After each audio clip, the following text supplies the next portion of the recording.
مبارک صاحب رحمت الله علیه کله بچي زمونږ د امام صاحب د مذهب فیصله دا ماء المستعمل مطالق او به مستعملی امام صاحب ابتدا کې ویلي دا نجسی دي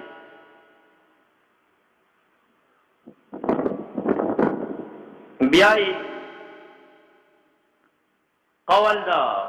کراهیت پکې کړیو انتہا کې قول د طاهر غیر مطهر وکړه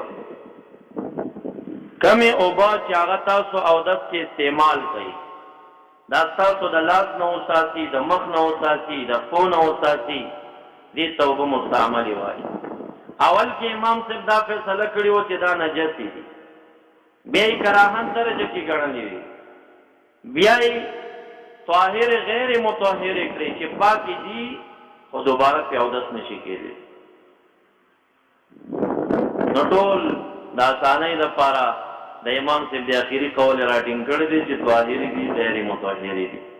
پاکي دي خو بیا په اودس نه کېږي څوک د سجده چې هغه د ماحول مستعملو نظام ساتلی اودس چې کوئ په جامو پرېوځي که نه پرېوځي چې لاس وینځئ خپې وینځئ مخ ته اوبه اچوئ په جامو پرېوځي که نه پرېوځي دا چې امام صاحب په ابتدا کې ویلي چې نجسې دي او موږ د امام صاحب په مذهب باندې دې نه مو کله ځان ساتلی دی یوازې او یوازې چې د مای مستعمل نه په تمام زندګي حیات کې ځان ساتلی هغه مبارک صاحب رحمت الله علیه وکړه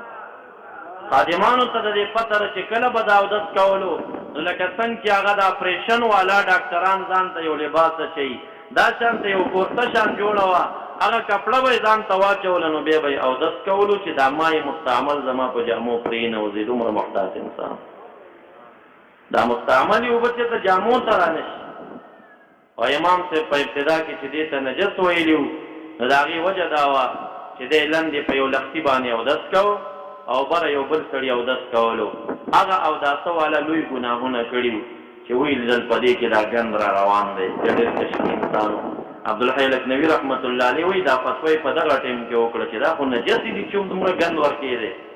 هغه کس ګناه کړي وو هغه اوداسه سره هغه ګناه ته لیده نو هغه پکې راغله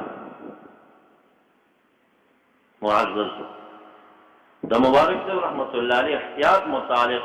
د تقوا او د